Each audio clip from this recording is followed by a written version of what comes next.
This episode of the Commercial Real Estate Investor Podcast is brought to you by my CRE Accelerator Mastermind, where you'll get access to my step-by-step investment blueprint, essentially a library of resources on how to invest in commercial real estate. You'll get connected to a supportive community of other commercial real estate investors that are doing projects just like you. You'll get personalized coaching and feedback from me every step of the way. Go to www.crecentral.com to learn more. Welcome back to the Commercial Real Estate Investor Podcast, live from the Cauble Group studios here in Nashville, Tennessee, and we are back. We missed last week due to some unforeseen circumstances, which I will definitely fill you guys in on a little bit later. But we are back for office hours. This is where you jump in. You have questions on commercial real estate. We dive into them and have a conversation around them. I charge a lot of money for consulting, and this is your opportunity to get some free advice. So drop in the comments, let me know what questions you have. Today we're going to be diving into tariffs and commercial real estate.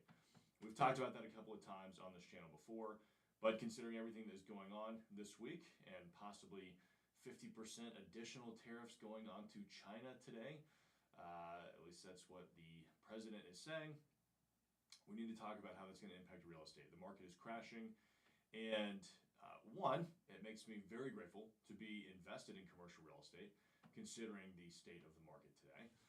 But two, it also, as it should any investor, makes me very uncomfortable with where the future could be headed.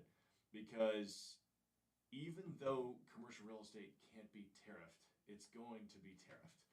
And what I mean by that is, yes, obviously, commercial real estate is local here to the United States, right? At least the real estate that we deal with. Obviously, every country has its own real estate.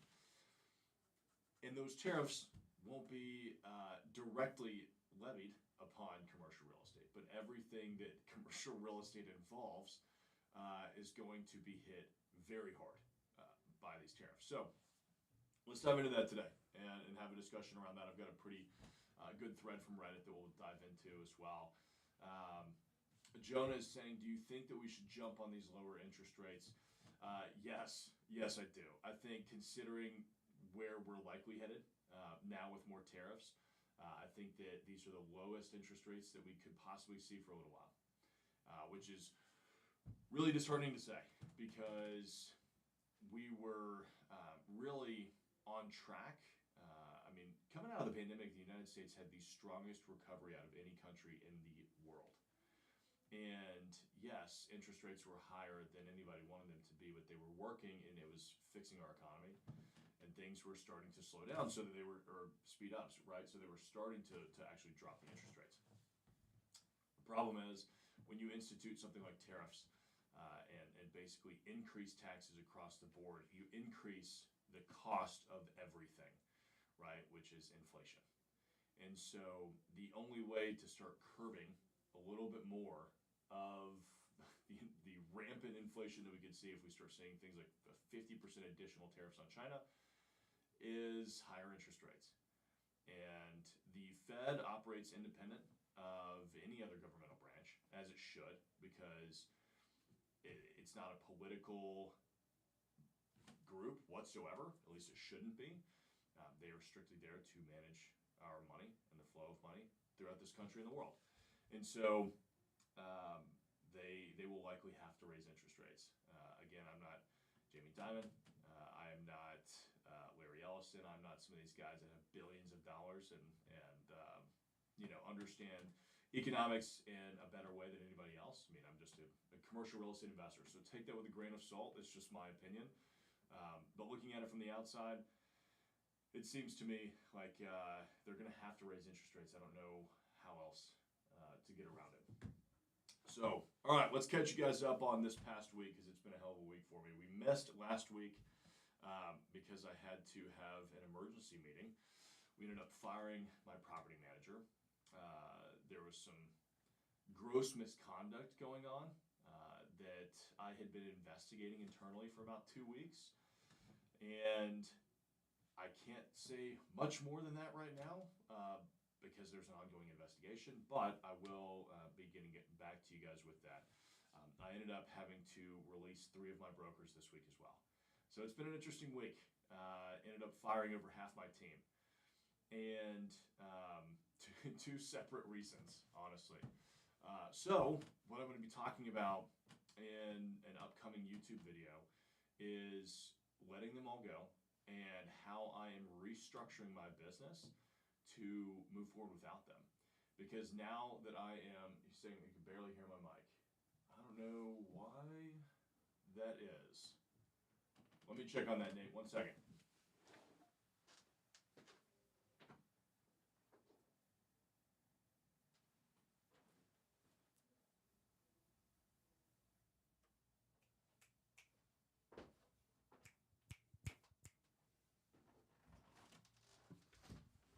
All right. Is that better? Yeah, that's way better.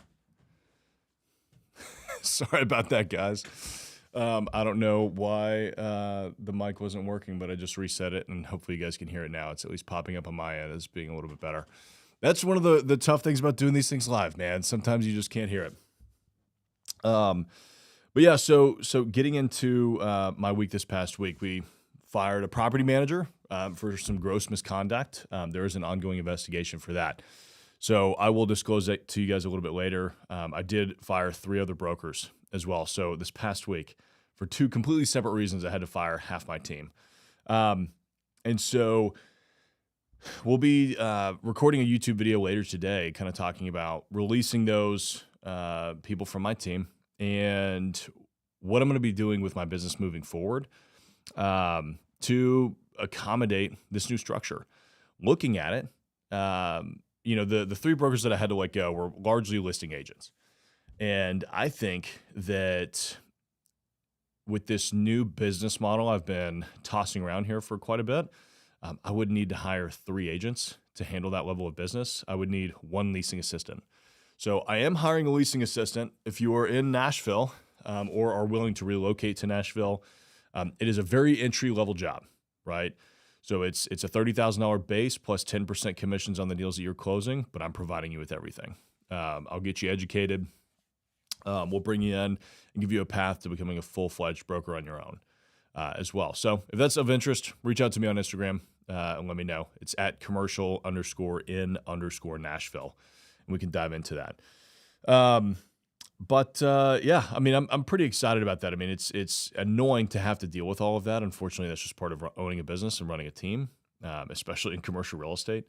But look, when you've got brokers that have been actively talking to your clients about leaving and going and starting their own thing and taking your clients with them, that's not okay to do. It's not, and it's very short-sighted and dumb, to be honest with you, because they're my clients. Of course, they're going to call me and say, hey, by the way, this conversation happened.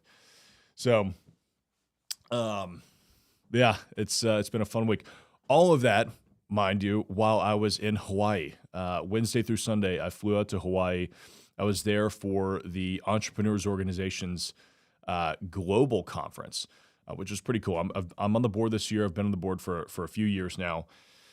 And it was really cool getting out there and learning more about how the Entrepreneurs Organization works and what other chapters across the world are doing. Nashville has the largest chapter in the country. I think we're second or third in the world, which is pretty neat to see. We've got a lot of entrepreneurs here and a lot of people that are working together to make things happen. So pretty cool to do that, but also not very fun having to deal with all of this while I'm basically in another country, right? Hawaii is so isolated from the mainland, and it's also a 5-hour time difference from Nashville. So that was a bit brutal, for sure. But let's dive into this Reddit article. I think that this is pretty interesting. And when I say article, I mean more of a forum. This came up 5 days ago. I'm curious to see if there's additional comments since then, because 5 days ago was very different.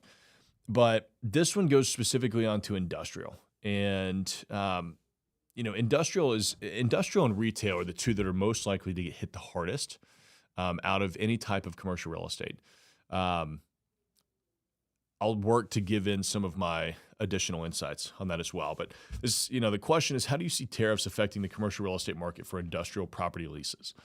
It seems businesses import products from overseas to store in large warehouses for distribution. Do you see tariffs affecting the demand for storage space?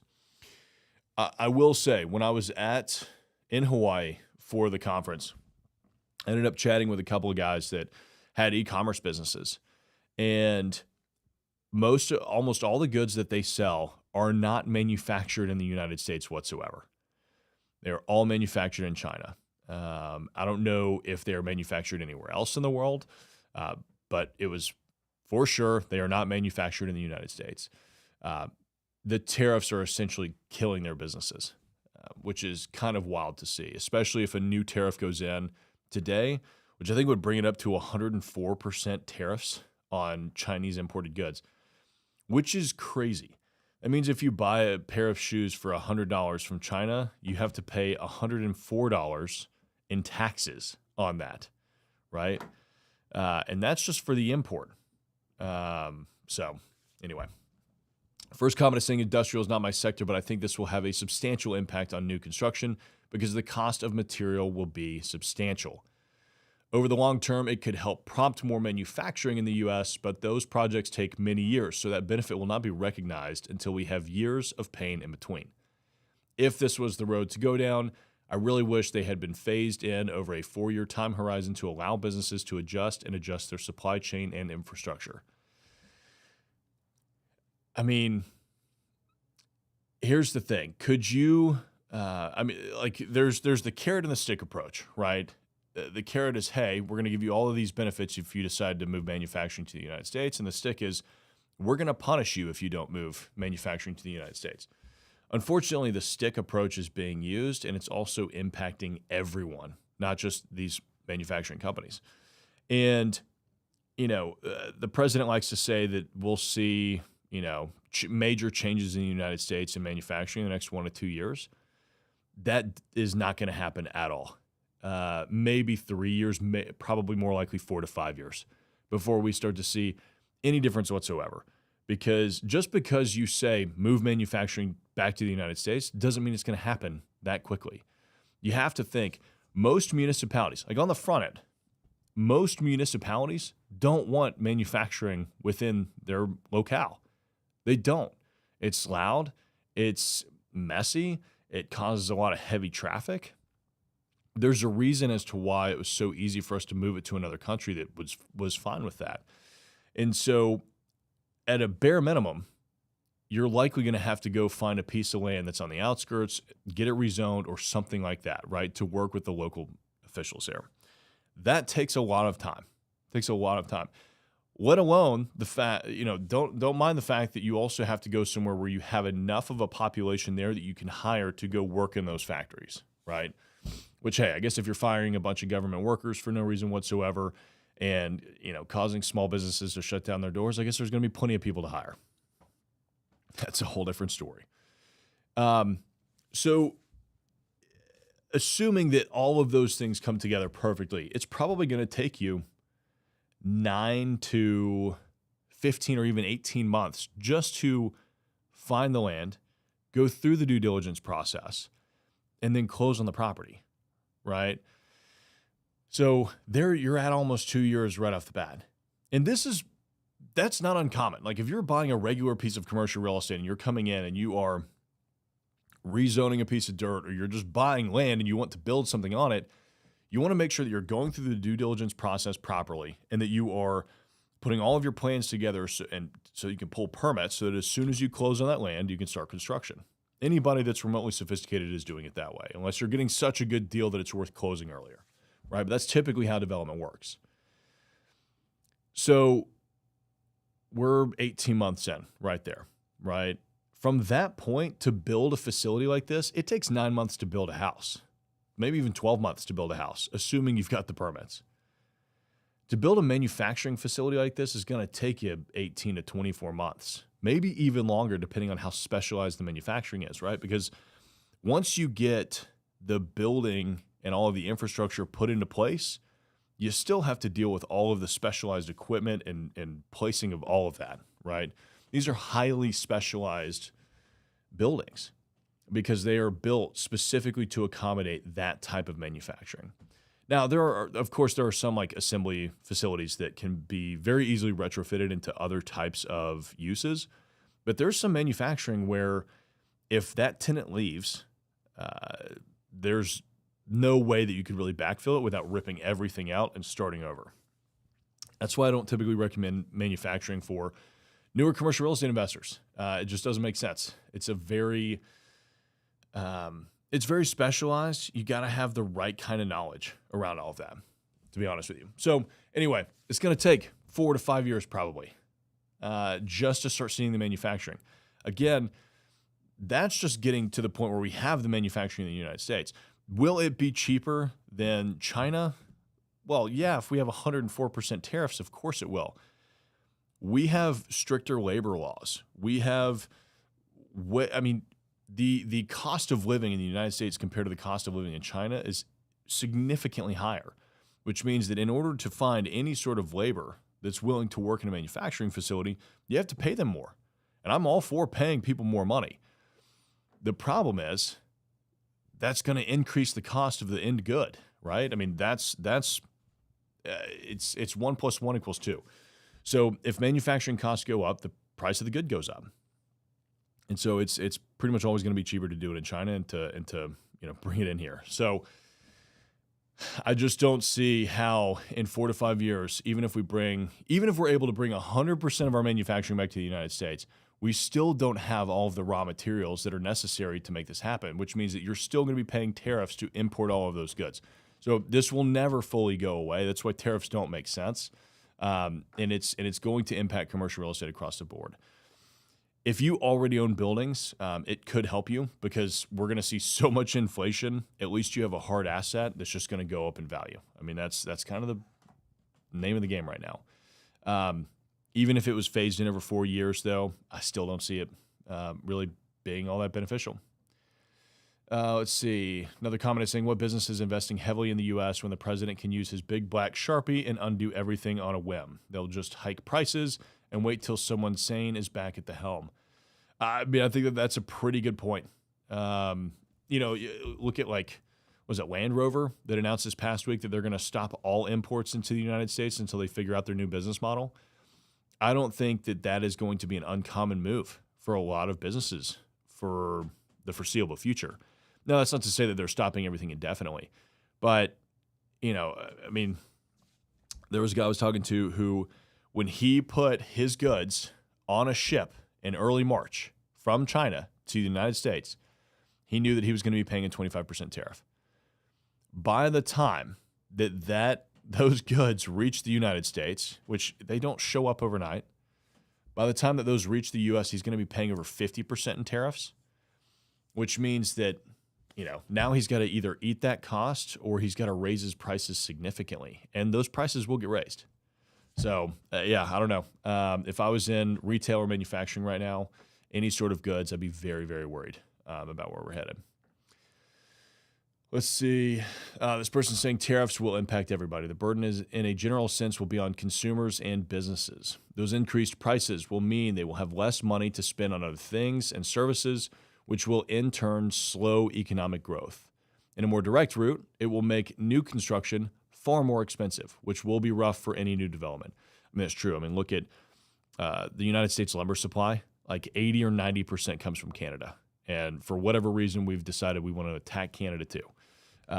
It makes zero sense to be implementing these tariffs when we don't have the natural resources locally here in the United States to sustain ourselves. Manufacturing tends to require specialized equipment and location relative to source material, and to distributors and customers is going to be critical. But again, demand will be tamped down by the general economic reality. There will probably be some substantial growth in some industries and some locations that benefit from this in a decade-plus time frame, but just to get these projects off the ground is a multi-year process. And until they hit, everyone is going to be hurting, and if everyone is hurting, who is investing billions in multi-year projects when there is so much uncertainty because the head of the government is waffling back and forth like a grandma with dementia in a rocking chair? That's pretty funny. Look, people don't like to make massive investments when there's so much economic uncertainty out there, right? And so, we've worked with these groups before. When you're coming into a municipality, call it Nashville, because Nashville has done a phenomenal job at attracting massive companies. We've got Amazon with 6,000 or 7,000 jobs. You've got Ernst & Young with 1,500. You've got Alliance Bernstein with a bunch. I mean, Alliance relocated off of Wall Street, right? Got some pretty big companies that have moved to Nashville. It's because Nashville is such a certain economic bet because of the massive population growth here and because of the local politics and the state politics that these companies all feel pretty comfortable moving to the United States or moving to Nashville. When you create economic uncertainty across the United States and really across the world, who wants to go and invest billions of dollars not knowing will tariffs increase tomorrow? What's going to be the next move that this government makes that could negatively impact my business? And most people are not willing to take a bet like that. So, I wouldn't. Would you? If you had $1 billion, would you go and invest it in building manufacturing today when, somebody could come in tomorrow and say, actually, we're going to not do this now? Because now he's also talking about getting rid of tariffs or apparently, I don't know. Who knows what's even real anymore. But if they get rid of the tariffs, then why'd you just invest all these billions in manufacturing locally? Because now you can't compete. So it becomes this you're damned if you do, you're damned if you don't type of scenario. Tariffs will affect everything. Space is still required, but the company who needs it may be different, as in rather than the importing company, an exporter suddenly may find they can't move their products until they find domestic buyers. Production will also slow down as increased costs will decrease sales, therefore demand. Lots of things will happen. This is funny. You know what won't happen in the meantime? Transactions. Nobody I've talked to. Tenant, landlord, investor, nobody knows what the hell is going on and what new disruptive policies are just around the corner. There's no confidence in what happens next, so most people seem to be holding the cards that they already have, waiting for some stability so that they can make an informed decision. It's tough. You look at the stock market the past few days. It is the steepest decline that we have seen in the stock market since the Great Depression. Think about that for a second. Almost 100 years we haven't seen the stock market decrease like it has. Again, one of the reasons I'm grateful I'm in real estate, because at least I don't have somebody sending me a ticker every 30 minutes saying, hey, your property's gone down in value. Has it? Likely. Buying power has gone down, which means real estate values across the board have gone down. But that doesn't mean that I have to sell or that I'm going to panic sell or any of that kind of stuff, because I can just sit on it, write it out, collect rent, right? Now we are having to work with some tenants. I've got probably 130 or 150 tenants here in Nashville, and it's a good microcosm of what's going on. And, we have some tenants that have reached out that are having some issues with their business. And so we're having to work with them on the rent. I'd rather work with them now than to force them to keep paying me as much as they can until they have to close their doors. And then I got to go find somebody else. That seems to me to be the name of the day, the name of the game today. Man, I can't talk today. Welcome back from Hawaii. Just so y'all know, if you've never been to Hawaii, that is a haul. We flew to Atlanta on the way out there. It was an 11-hour flight from Atlanta. 11 hours on a plane. I don't like flying. So imagine just sitting on a plane for 11 hours and you don't even want to be there. Coming back was somehow actually worse because we stopped in LA, which was, 5 hours from Hawaii to LA. And then it was 4 hours from LA to Nashville. But the problem is, at least when you go on the 11-hour flight, you're on a much bigger plane. You have more space. Coming back from Hawaii to LA and then LA to Nashville, you're on a smaller plane. I could not sleep. I couldn't get comfortable. So if I am a little bit spacey today, that is why. Let's get to some of y'all's questions real quick before we get back to it. Let's see here. Pull this all up. Colin is saying, closing on land next Tuesday. Inform my civils in the GC the development isn't happening for the time being because of tariffs. How soon, or do we even see other developers come to complete stall due to the tariffs? Colin, I have a pretty good feeling that we're standing on the edge of the cliff if we haven't fallen off already. To be completely honest, and I really don't want to sound like Chicken Little. I know that that's, not the most fun thing to jump on a podcast or onto the YouTube channel for commercial real estate and hear. There's going to be opportunities in all of this. So that's not to say that, the whole world is doom and gloom now. But I just don't see how some of these entities are going to be able to start development and construction moving forward, at least for the foreseeable future. We're still building a 350-unit self-storage facility because I locked in my steel prices 2 months ago, right? So I don't have to worry about any of that, right? Not my problem. But, anybody that's starting something new today that's going to have to pay today's prices. I mean, here's the thing. Like back in COVID, I don't know if any of y'all remember this. Back during COVID, when you were working in construction, the contractors' bids, typically when you get a construction bid, they say, oh, this bid is good for 30 days. This bid is good for 60 days, whatever. Back then, they would just say, this bid is an estimate, true price to be determined once materials are ordered, right? And that's kind of brutal because you couldn't lock in your pricing whatsoever until you actually locked in your pricing, right? You had zero certainty as to what that was going to be. And so, I think that we're going to be heading back towards that. With the tariffs the way that they are, will they be implemented tomorrow? Will they be implemented next week? Who knows? There's enough uncertainty out there to where people aren't going to feel comfortable locking in any sort of pricing. And so because of that, I think it's going to be difficult for developers unless you're just really willing to take the risk and you've got enough of a cushion in your budget to say, you know what, if things go over my budget, we're fine. You're probably going to not do any projects, or at least not any big ones. Carl is saying, what about investment in sober living homes? I think considering where the economy is today, investment in sober living homes is probably going to be a pretty good investment. There's going to be a lot of people that are drinking after they see what the stock market is doing. Nate is saying Trump is a 4-year problem. Long-term businesses aren't going to relocate manufacturing for a 4-year problem. They will keep their eye 10 to 20 years down the road, and they aren't going to change. I think that's a pretty good take, Nate. I mean, look, if I'm a business and I'm dealing with Trump, I'm going to look at it and say, all right, well, we only have 3 years and 9 months to go, right? Why would you invest billions when the next president will hopefully be a little more sane when it comes to economic policy? Literally taking politics out of it. We don't talk politics on this show. This is, crazy. This is crazy for a president to be doing this. All right. Dustin is saying, buddy, I love the educational information about real estate, but you're far too young to be commenting on stuff. You have no experience regarding these tariffs and how political chess works. Dustin, appreciate the feedback, man. I am definitely not too young to be commenting on stuff. I'm 32. When you're 18, you can go off to war and die for your country. So I believe anybody can go and talk about how the world is impacting how politics are impacting how they are experiencing the world. If you got a problem with it, unsubscribe, because this is it's not political. This is 100% going to impact commercial real estate, and I'm sharing that information with you. If you don't think that's educational, that's on you.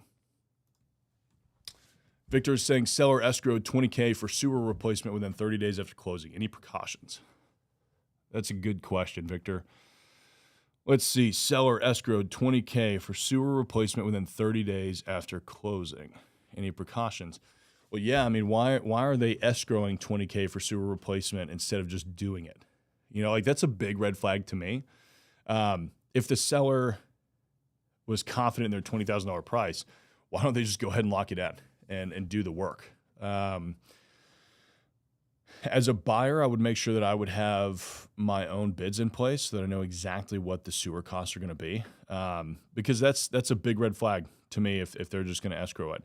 Now, if that $20K is based on your bid that you got from your contractors, and they're just saying, hey, we'll set that aside and basically reimburse you for that, fine. I mean, I would rather actually see it as a seller's credit at closing than just escrowed for 30 days. I guess that's a big one. If they're going to escrow it within 30 days after closing, why can't they escrow it at closing? or give it as a credit at closing. That's what I would be looking for. Colin is saying, what are the plans to mitigate harm as a landlord with market uncertainty? Obviously, communicate with them on their business operations, but is there any other tips to avoid a commercial vacancy? Colin, love that question, man. I mean, first off, the best thing that you could be doing right now, if you're a commercial real estate landlord, is having conversations with your tenants and being very open with them, right? It's just like it was in COVID. There was a lot of uncertainty there. Communication is key when it comes to all of this. The more conversation that you can have with them, the more you guys can be on the same page, the easier it's going to be for you guys to cross any bridge that comes up. To me, I don't know. Here's the thing. I want to say, I don't think there's too much to worry about, but it depends on the type of business that you have and really what their health is going into this. There's some bad business owners out there, right? Not bad people, just they're not good at running and managing a business. And so if they have too much debt right now, or if they're not good at sourcing, goods from other locations, they may not be able to weather the storm, right? And I think that if you can at least be having those conversations with them to figure out, like, hey, is your business doing okay? Do you guys need to take less space, so I can cut your rent? Let me know. Because anything that you can do to kind of at least mitigate the losses is going to make your life a lot easier. It's going to make their life a lot easier. And then you can always just go and take either a smaller space to market, or maybe you can start working on pre-leasing it, right? Like we had a tenant say, hey, I need to be out at the end of April. Like I'm going to be done by then. And this was back in March, and their lease runs for another 2 years. And I said, hey, appreciate the heads up. Give us access so that we can come in there and just start getting all of our marketing materials together so we can take this to market for lease. And we'll take it from there, right? I'm going to let them out. It's not worth fighting over. If the business is struggling, they're not going to have the money to pay for anything. So why even bother paying attorneys to try and squeeze blood from a turnip? So I think that is a big thing. I think, look, be willing to work with your tenants. There are some people in commercial real estate that say, hey, look, the contractual agreement that we sign is the contractual agreement that we will uphold. And I fully agree with that, right? It is a legally binding document.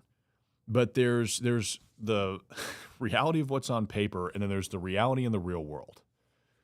And just because you can enforce something on paper doesn't mean that you necessarily should. It may not be in your best interests, depending on where you are.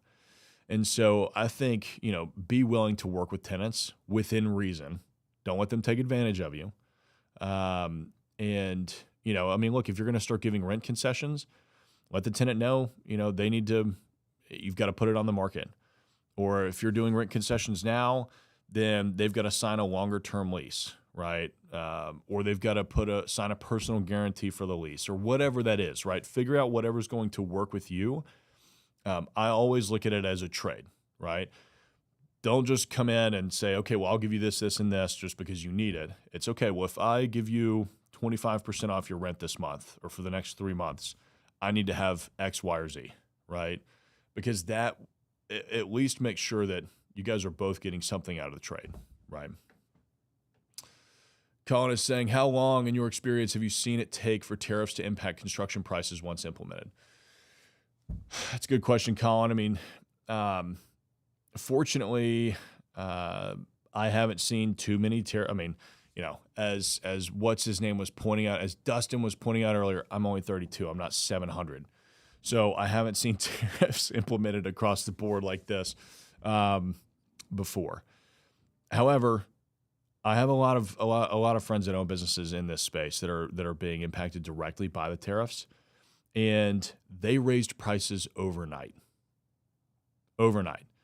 And we had a good conversation about that because they're like, the news is out there saying, oh, it'll take a while for tariffs to impact your bottom line. And they're like, that's not true at all.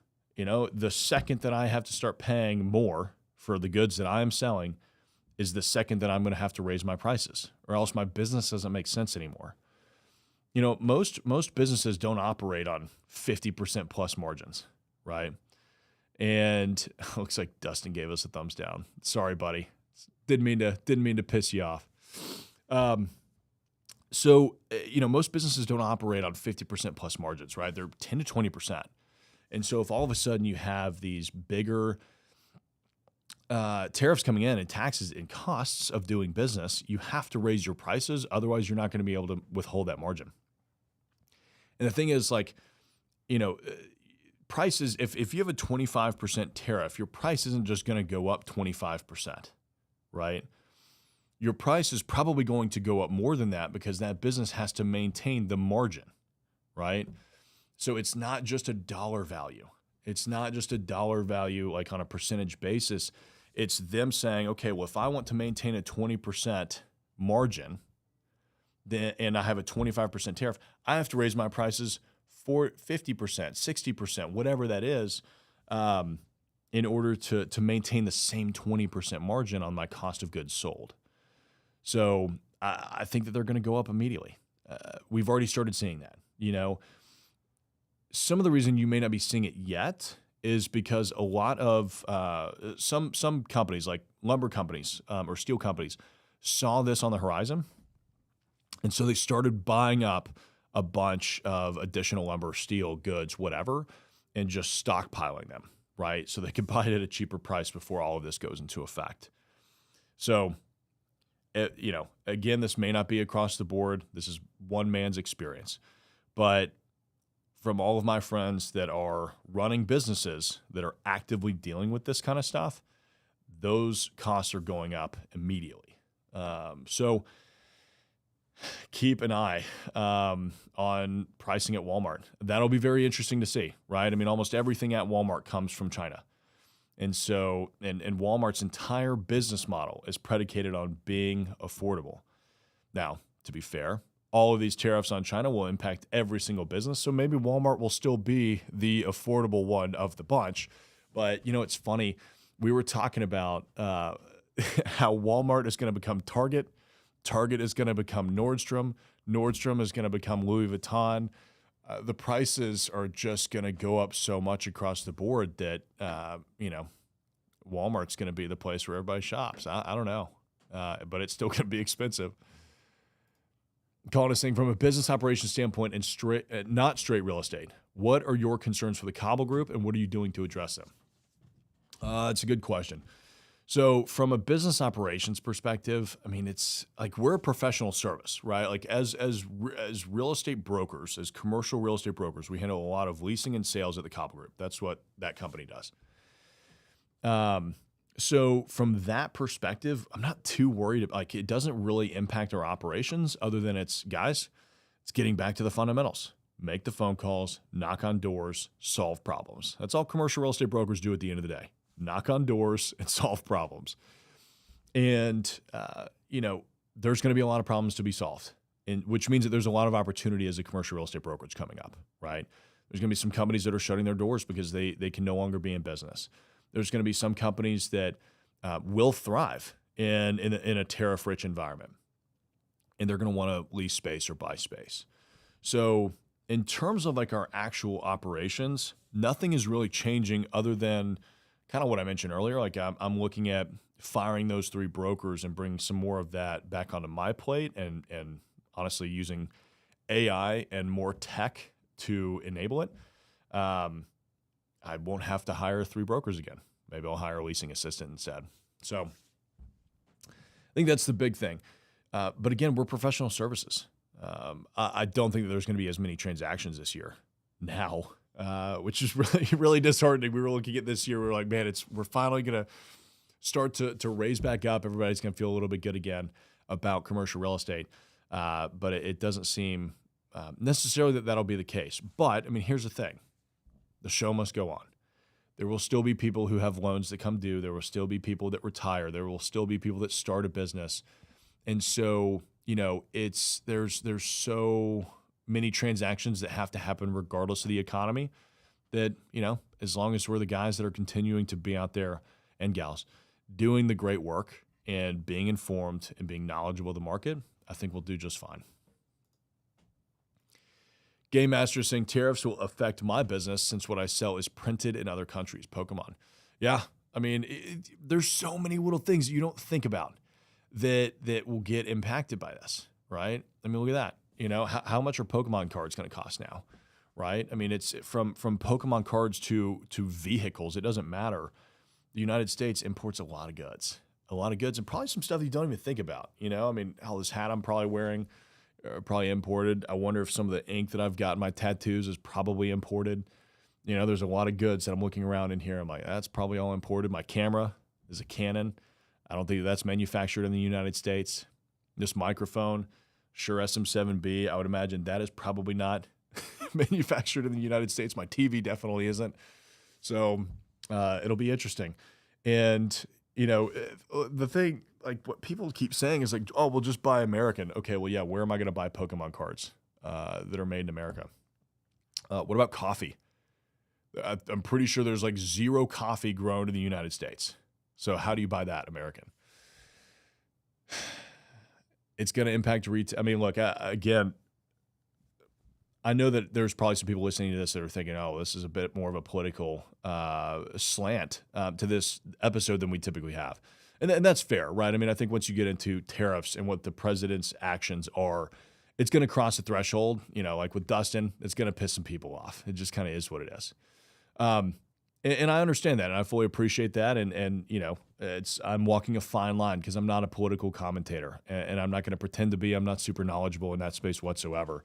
I'm just here to talk about commercial real estate, and it will impact industrial. It will impact retail. It'll probably impact office in the sense that either it's going to be more expensive to build, or those professional services companies might see slower business.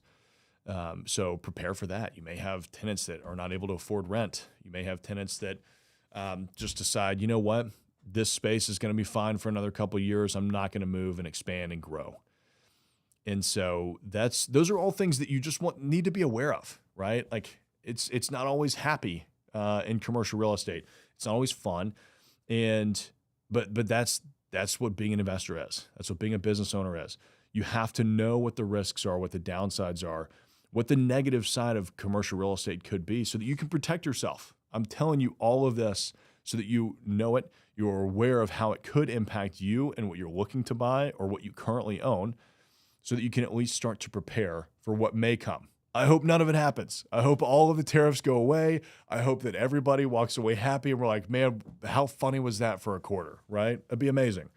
But it's better to be prepared and not have to go through any of that than it is to just go into it blindly, in my opinion. Rebo is saying, do you see the tariffs affecting certain markets more than others from an investment standpoint? Ooh, that's a good question. I mean, yes. I mean, look, I think markets that are heavily dependent upon imports and exports are probably going to get hit pretty hard. I'm not an import-export expert by any means. Say that 5 times fast. But I mean, I could see port cities in California, Texas, Florida, you know, the Carolinas. I could see those getting hit hard because people aren't going to be importing as much, which means that there's probably going to be less work to be doing at the shipyards, which means that there was just, you know, they're either going to have layoffs or I don't know. I don't know how that would work, to be honest with you. But yeah, I would imagine coastal cities will get hit pretty hard. You know, my girlfriend and I keep joking about this. It's like, will this be the last avocado that we can afford to buy? Not that we can't afford avocados, but it's like, man, if avocado prices start to skyrocket, you're going to look at it and go, all right, well, maybe it's not worth buying an avocado today. You know, it's little things like that I think are going to start to catch up to people. So, I mean, I think the coastal cities probably impacted more than the inner cities. Or more centralized cities. I think cities that have been booming with a lot of new construction could get hit pretty hard in the sense that construction is going to come to a stop very fast. And so, you know, Nashville is probably at the top of that list, unfortunately, and that's where I am. It's got a lot of other really good things going for it, so hopefully that doesn't impact it. But look, we've got a lot of older buildings out there that we could go and value add, right? And so maybe this is an opportunity, right? If we're going to look on the bright side, this is an opportunity to get out there and go renovate older buildings, right? It's greener it's better for the environment. It's, maybe we can have some historic preservation. If nothing else, it's cheaper, right? Or at least it should be. So maybe that's the opportunity moving forward is we're just going to have, buildings that are value added instead of building all this new construction. I mean, there's a lot of vacancy, there are a lot of empty buildings that could use a little life. So be interesting to see. Game Master saying, yeah, Long Beach is expecting a huge drop in its importing. The Port of Long Beach sponsors a lot of business initiatives. Yeah, I mean, like the longshoremen, I don't know how many you're going to need. I mean, here's the thing. I don't know how much tariffs will decrease imports, but I would imagine it's got to decrease it a little bit. And even if it's 10% or 15, maybe 20% decrease in imports, you're going to have to start, you're just not going to have as much work. So you're going to have to decrease your workforce. And then you start to think about how that impacts the entire market locally, right? Like just that one thing alone. If you have to decrease the amount of jobs that you have at the port, that's X amount of fewer people that have money to now go spend within the local economy. Sorry, hit my microphone. Getting very animated this morning. So you have fewer people that can now go put money into the economy. And that's just one cycle, right? And so you can kind of see how it would start to spin down if you get too much of that. Rebo is saying, do you think that Fed rate cuts are possible, and will that keep some asset prices inflated? Do you think transacting will be more difficult in the near term? I think, look, I'm not Jerome Powell at the Fed, right? And so I think that Fed rate cuts are certainly possible. I don't see why we would have them, right? Like you typically want to decrease the federal rates when you want to incentivize a lot of spending, right? There's too much money that's being saved up that nobody is putting to work in the economy, and you want to accelerate that, right? That's, it typically leads to, the reason that you raise the federal rate is because inflation is a problem.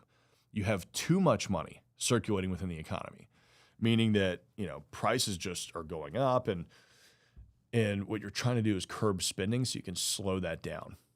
And so with tariffs going into place, I mean, everything is going up in price, which means inflation, right?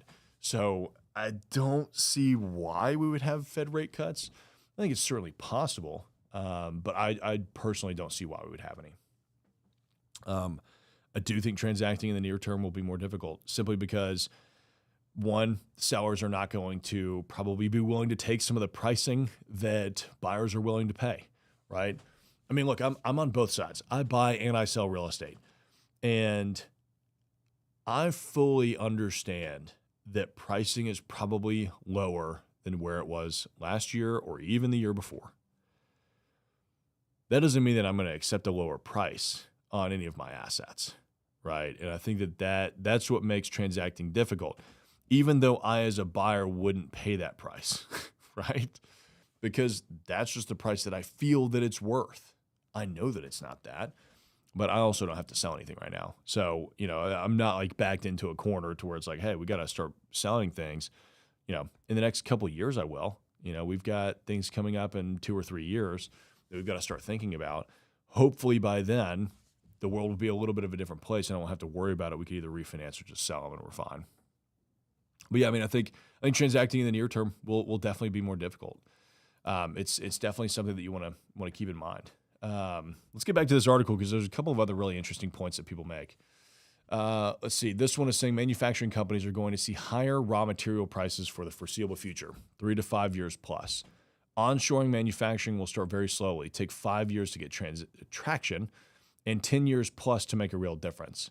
When America moved most of their manufacturing to China 30 years ago, there was a concerted effort by every large manufacturing company in America to do so, and it still took us 20 years to do it. The shareholder pressure to move to the lower cost manufacturing areas was tremendous and unrelenting during that period of time. There was obviously going to be a big shift in the use of industrial spaces. A lot of manufacturers will simply go out of business because they don't have sufficient margins to absorb a 25% raw material cost increase. I mean, that's another thing, right? Yes, you want manufacturing to come back to the United States. And we kind of talked about this earlier. Raw materials are still going up. So even if it's manufactured here, it's more expensive. Who's going to pay the cost for that end good, right? Like we all bought things from China because we're like, okay, well, it's cheap enough. I'm just going to start spending more. But if the American consumer now has to pay more for everything, yes, there's still things that they'll have to buy. They'll probably just buy less stuff overall, right? And so these manufacturers may not be able to absorb that because wages aren't increasing with this, right? Like that's the big thing. People are still making what they were making 10 years ago and prices continue to go up. So people just can't afford it, right? It just is what it is. It is not unlike when a tenant with a short time frame left on their below market lease finds out the building is being purchased and the new landlord is able to raise the rent to market rates, and it puts the tenant out of business. That happens more often than I like to see. It's very true, unfortunately. We're going to see turmoil that is not necessarily bad for industrial brokers, but it is going to be bad for small manufacturing companies. Going to be bad for smaller manufacturing companies. I think it's going to be bad for smaller businesses across the board. But again, on the bright side, there are still opportunities out there for you in commercial real estate. I still think that there will be some good deals on the value add side. I think that, yes, like paint, carpet, adding a couple walls, redoing bathrooms will still be more expensive than it was before. But at least you're not having to do a full construction overhaul on some of these deals. And you can go and find them and get a good deal on them, so that to me is the opportunity today is what are the existing buildings that I can buy, fix up a little bit, put some tenants in, and make it work, right? In economic environments like this, you're not trying to hit home runs. If you do, great, right? But that's not the goal. The goal is to hit the singles, hit the doubles, and keep it going, right? I have to tell myself that all the time. I'm going to be doing commercial real estate for probably the next 40 years, 50 years, hopefully. I don't need to hit a home run on every single deal today. If I hit a single twice a year for the next 10 years, that will be more than enough to set up the next 2, 3, 4 generations of my family. And so that's the thing to keep in mind. Commercial real estate is a long game. Don't play it for the short term.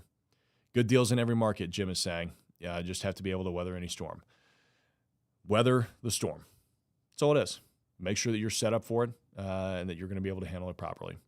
I'll leave you guys with that. Appreciate you guys. Join us here next Tuesday, most every Tuesday, 8:30 a.m. Central Standard Time with your questions around commercial real estate. If you got deals for us to dive into, let's look at those.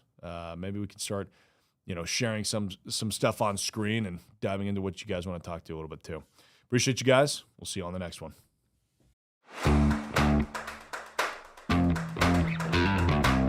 This episode of the Commercial Real Estate Investor Podcast is brought to you by my CRE Accelerator Mastermind, where you'll get access to my step-by-step investment blueprint, essentially a library of resources on how to invest in commercial real estate. You'll get connected to a supportive community of other commercial real estate investors that are doing projects just like you. You'll get personalized coaching and feedback from me every step of the way. Go to www.crecentral.com to learn more.